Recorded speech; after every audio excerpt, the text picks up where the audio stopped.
Të dashur shqiptar, ka ndodhur diçka shumë e rëndë.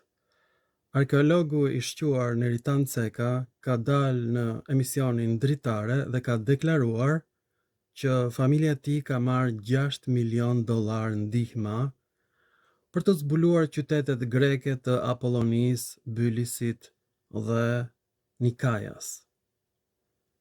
Ka deklaruar që janë qytete greke. Dhe tani do e them unë se çfarë thon dokumentet e Bizantit për qytetin Nikaia. Janë gjetur të gjitha. Si u formua, si e mori emrin. Po ju lutem, mos qani sepse është e llahtarshme ajo që ka ndodhur. Neritan Ceka nuk di greqisht. Dhe në dokumentat e Bizantit është thënë që qyteti Nikaia e ka ndruar emrin 3 herë. Për herë të fundit, emri i qytetit Nikaia është ndruar në vitin 302 para erës sonë, kur vdiq gruaja e parë e generalit Lysimakos, generali Aleksandrit të Madh. Për nder të tij, janë quajtur Nikaia 8 qytete në të gjithë perandorinë maqedone. Pra në 8 qytete të ndryshme është ndruar emri, por emri i qytetit Nikaia në Iliri është ndruar 3 herë. Dhe kjo është hera e fundit, është ndruar nga generali Lysimakos. Gruaja e tij vdiq shumë herët në moshën 19 vjeçare. Ka vdekur gruaja e tij, Nikaia. Ajo ka lindur në vitin 321 para erës sonë dhe ka vdekur në vitin 302 para erës sonë.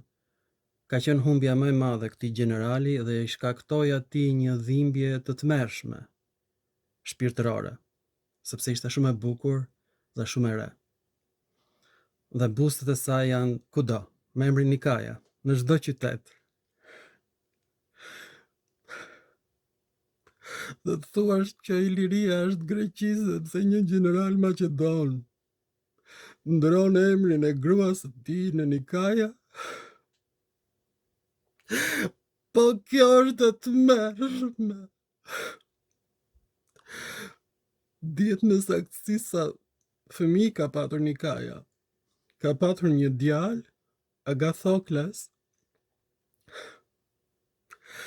Pastaj ka patur një vajzë, Eurydike, që do të thotë drejtësi e gjerë në greqisht. Ilirët kishin qejf të vinin emra grek, siç vënë sot emrat grek shqiptar. Dhe fëmia e tretë ishte Arsinoe. Pra në një moshë shumë të re, Nikaia vdiq. Emri i saj i dedikohet perëndisë së fitores, Nike. Mirë po, janë gjetur fjalët e shqipes? Pikërisht. Pra ilirët kuptonin helenisht dhe ilirët me dëshirë i avun emrin kështjellës Nikaia. Në fakt, kështjella Nikaias është ndërtuar mbi bllojqe të mëdha prej guri dhe bllojqe të tilla janë gjetur në Kinë, janë gjetur poshtë piramidave të Egjiptit, janë gjetur në Australi, janë gjetur në Amerikë të Veriut dhe të Jugut, por me një moshë 9000 vjeçare.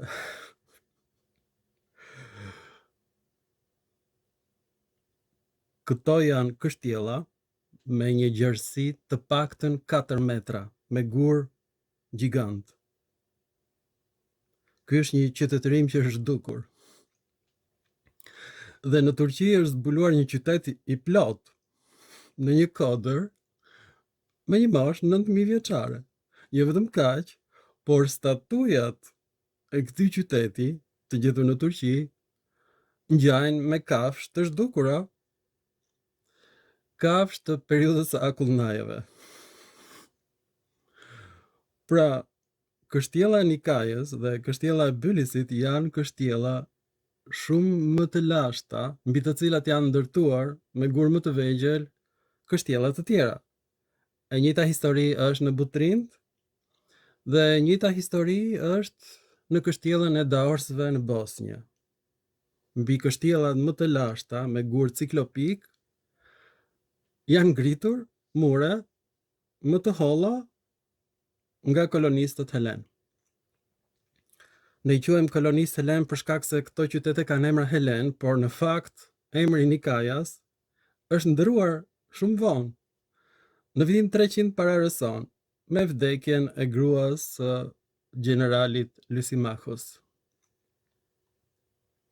Për nder të saj, ai ju ndroi vendet emrat 8 qyteteve, në Thraki, në Bythinja, në Iliri, por jo në Hllad.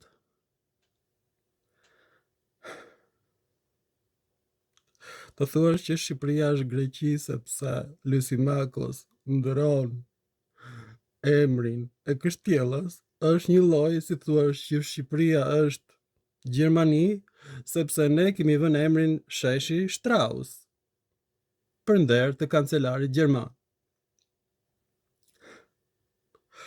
Domethënë mbas 1000 vjetësh, populli gjerman do thotë që Tirana ka qenë koloni gjermanike sepse këtu është sheshi Strauss. E kuptoni, është e njëjta logjik. Mirë po, për emrin e Nikajas janë dokumentat e këtij generali, biografia e tij në helenisht dhe janë lënë me 10 buste të gruas Nikaja në çdo qytet të quajtur Nikaja. Shikoni vetë sepse do të mberoheni. Të dashur shqiptarë, ky është filmi më I dhimbshëm që kam bërë ndonjëherë në jetën time, sepse janë gjetur dokumentat e generalit Maqedon Lysimakos me origjinë ilire, që kishte emër grek por ishte ilir. Edhe gruaja e tij kishte emër grek, po çrëndësi ka, që është Nikaja, ka kuptimin perëndia e fitores. Ai pati 3 fëmijë me të, Agathokles, Eurydike dhe Arsinoe, dhe siç e shikoni, Nikaja vdiq në vitin 302 para Rëson në një moshë shumë të re, nuk ishte mbushur as 19 vjeç, sipas biografëve të generalit të madh Maqedon. Po kjo është për të qartë, domethënë familja Ceka ka marrë $6 milion të deklaruara. Dhe ai nuk e di që kështjella e Nikajës e ka ndruar emrin 3 herë. Dhe tani do t'ja tregoj unë në enciklopedinë e Bizantit, që të luani mendsh. Të dashur shqiptar, kjo është enciklopedia e Bizantit dhe unë e kam përkthyer pra nga anglishtja në shqip, këtu është në anglisht dhe në greqisht. Teksti është në shqip kështu: Nikaja, qyteti I Bithynis, koloni e Botiasve. Fillimisht u quajt Ankore, pastaj Antigonea dhe më vonë u riemërua Nikaja për nder të gruas së Lysimakos. Nikaja 2 është tek Lokriat. Nikaja 3 është në Iliri, pranë Byllisit. Nikaja 4 është në Indi, e ngritur nga ushtarët Maqedon, mbas fushatës së Aleksandrit në Indi. Nikaja 5 është në ishullin Kyrnos ose Korsika e sotme. E 6 është në Leuktria, në Boeotia. E 7 është në Keltika, koloni e Masiliotëve. E 8 është në Traki, por ka edhe shumë nikaje të tjera që nuk ja vlen të përmenden. Pra, 8 prej tyre janë të regjistruara, të gjitha janë nga generali Maqedon, pikërisht Lysimakos. Që të gjitha. Pra, qytetarët e lirë, me njëherë në vitin 300 para Rëson, marrin shtetësinë Nikaeius. Kështu quheshin shtetasit e qytetit nga generali Maqedon.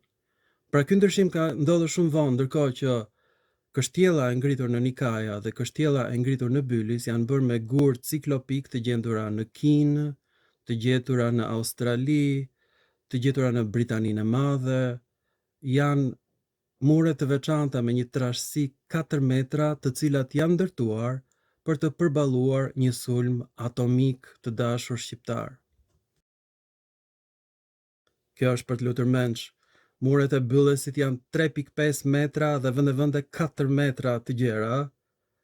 Janë të njëjtat mure në Kinë me të njëjtën trashësi dhe të njëjtat mure në Amerikën e Veriut dhe të Jugut janë gjetur në mes të xhunglave.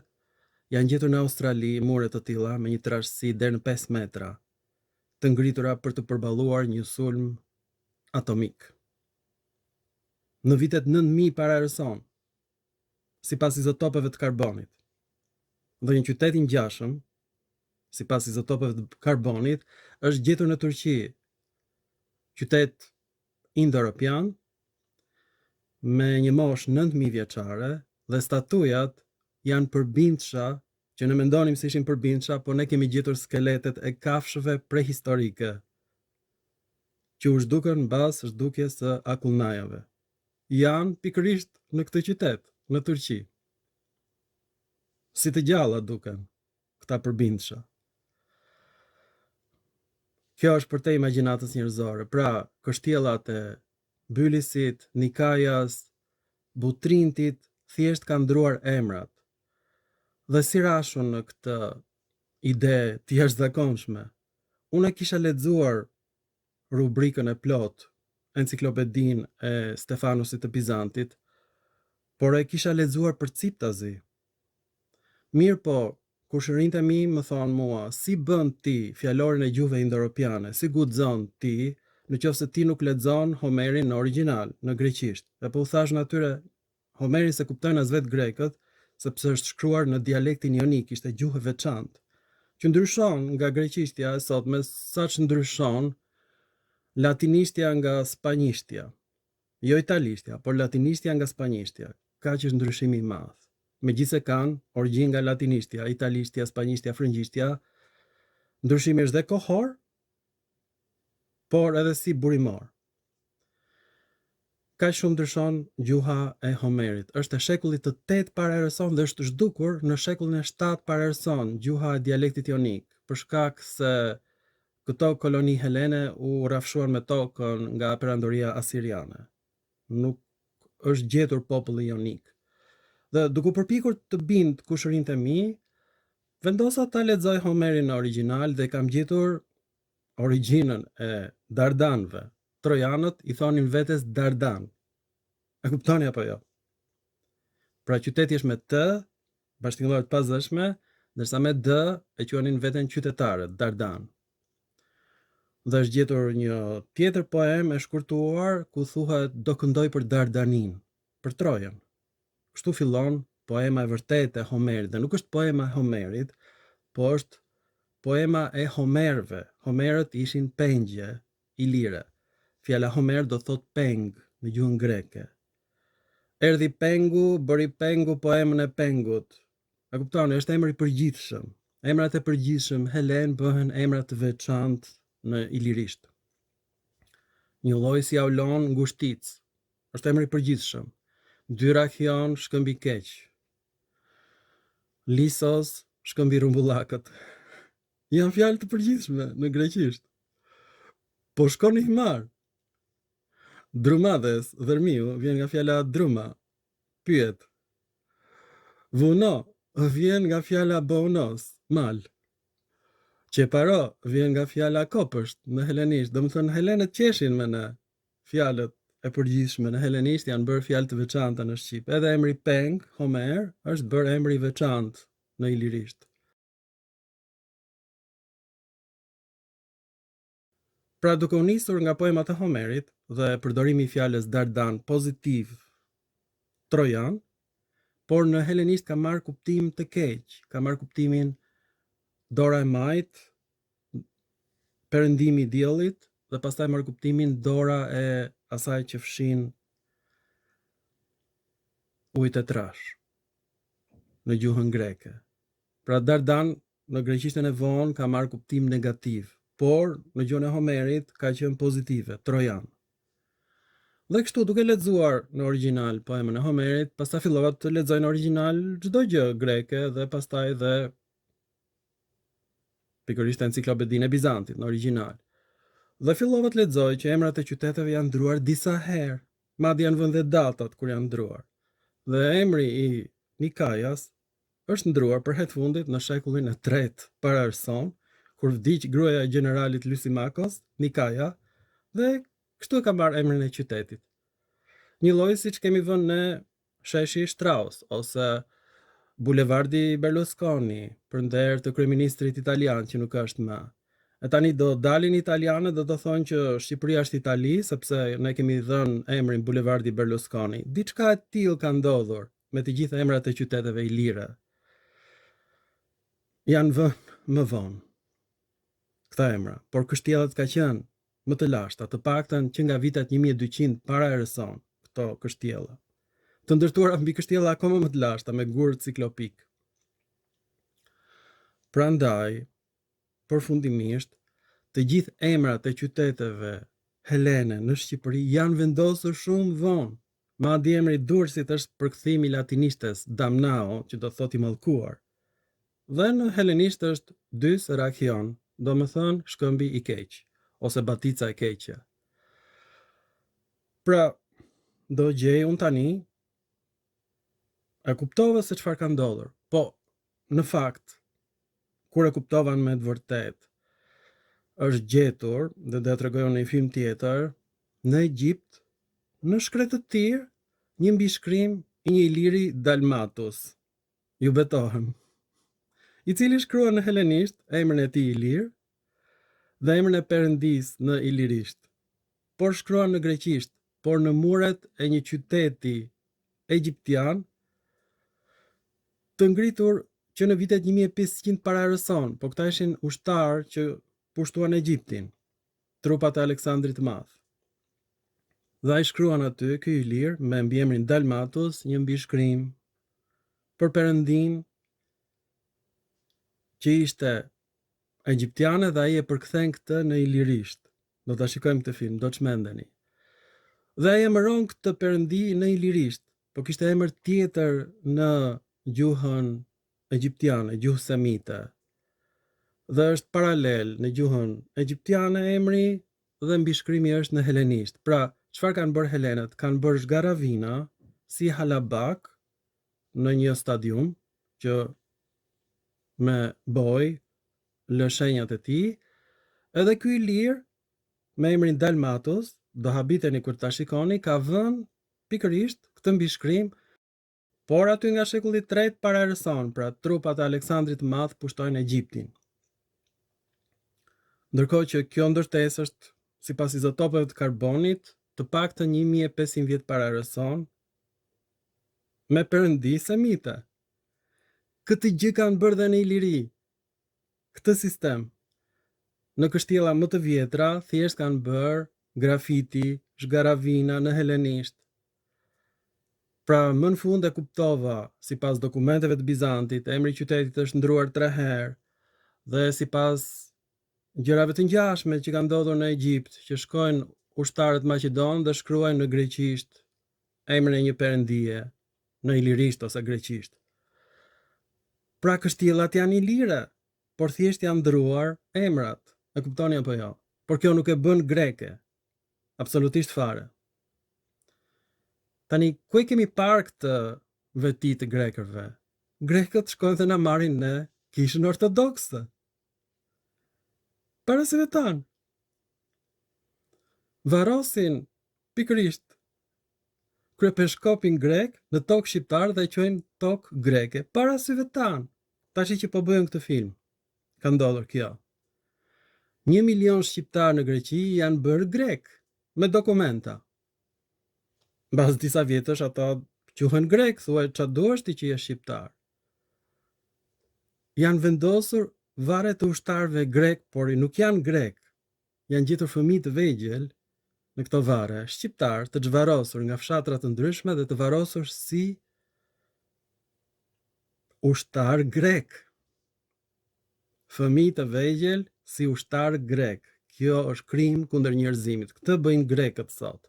Parasive tanë. Dhe askush nuk bën asgjë.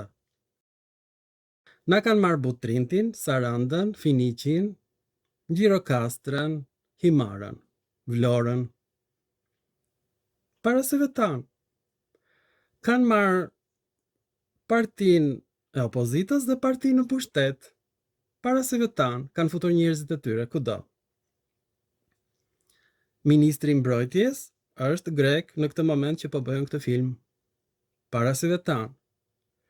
Pra nuk ka nevojë që unë të shkoj në shekullin e 3 para Erësonde, s'ka nevojë fare të lexoj enciklopedin e Bizantit, mu përparasive tanë po na ndodhin këto gjëra të lemeritshme, të dashur shqiptar. Po që ta dini, emri Nikaja është gruaja e generalit Lysimakos. Dhe ky emër është emri i fundit, është ndruar 3 herë emri i qytetit nga grekët, kolonist grek. Por kështjella ka qenë i lire, 4 metra e trash muri origjinal. Edhe në Byllis, edhe në Nikaja, të dashur shqiptar. Këto janë gjëra të lemeritshme. Tani, familja Ceka deklaron që merr 6 milion euro, 6 milion dollar të deklaruara. Kanë punuar bes bras brezi. Jati i tij ka qenë bari, që vrojton të arkeologët italian. Kështu ka filluar historia e familjes Ceka. Arkeologjia e tyre me krab, me dele. Ky është arkeologu i parë shqiptar, një bari të dashur shqiptar. Babai i Neritan Cekës, Hasan Ceka, ka qenë një bari, e pastaj u bë arkeolog, por bari është dhe djali i tij dhe baresh është dhe vajza e Neritan Cekës, që vazhdon punën e babait të saj. Pra, kanë marrë 6 milion euro dhe nuk kanë lexuar asnjë dokument grek, helen. Kur? Asnjëherë, dhe thonë janë qytete greke, në televizion. Kanë botuar dhe libra, ku thonë që janë qytete greke, pa lexuar asnjë dokument të Bizantit, që janë në internet, mund t'i gjesh në çdo moment, dhe nuk ka as pak nevojë që të dish greqisht, sepse inteligjenca kompjuterike ta përkthen në çdo moment në anglisht, në shqip, në çfarë të duash ti, në mënyrë të përkryer. Në këtë moment që po bëjmë këtë film, çdo shqiptar do shkoj tani te enciklopedia e Bizantit dhe do të merrohet kur të mësoj që kjo është gruaja e Lysimakut. Nikaja. Tashi çfarë do të ndodhi me Cekën? A do futet gjykata speciale tek familja Ceka? Sepse është futur tek të gjitha bashkitë për gjoja abuzimet që kanë bërë me lekët. Po çfarë ka bërë familja Ceka dhe arkeologë të tjerë? Që thonë që këto janë qytete greke, por që nuk janë ndruar emrat nga ilirisht në greqisht. Tani, ky është vetëm fillimi. Ju lutem shikoni në ekran, sepse Nikaja, të dashur shqiptar, sipas inteligjencës kompjuterike, përkon me foljen shqipe nis. Filloi në mënyrë intensive. Fillimi i qytetërimit. Të merri më i madh është se vetë emri Nikaja është emër i lirë. Këto janë të gjitha folje ilire, Nikos, grindje, Nikeo, të grindesh, të qortosh. Dhe kjo gjendet edhe në gjuhët slave. Në gjuhë slave ka kuptimin të fillosh intensivisht, edhe të zemërohesh. Ka dhe kuptimin e diçkaje të stërmadhe. Por, në gjuhën shqipe dhe në gjuhën pruse të vjetër ka kuptimin të endesh, të nisesh, të fillosh një udhëtim. Tani këtë zbulim e ka bërë inteligjenca kompjuterike, këtë zbulim nuk mund ta bënte as Krahe, as Majri, as Kreshmer, sepse asnjëri nuk kishte mundësi që të shfrytëzonte inteligjencën kompjuterike siç kanë bërë unë, të dashur shqiptar, dhe askush nuk e ka ditur që emri i Nikajas është ndruar 3 herë dhe kjo ka qenë gruaja e Lysimakut. Ju faleminderit për vëmendjen dhe mirupafshim në filma të tjerë shkencor. Pra ne jemi autokton dhe vetë fjala nis e shqipes është origjina në fakt e emrit Nikaja. Në gjuhën greke ka mbetur e ngrirë si fjalë, por në gjuhën shqipe ka evoluar sikur të ishte një gjuhë tipit sa tem. Ju faleminderit për vëmendjen dhe mirupafshim në filma të tjerë shkencor.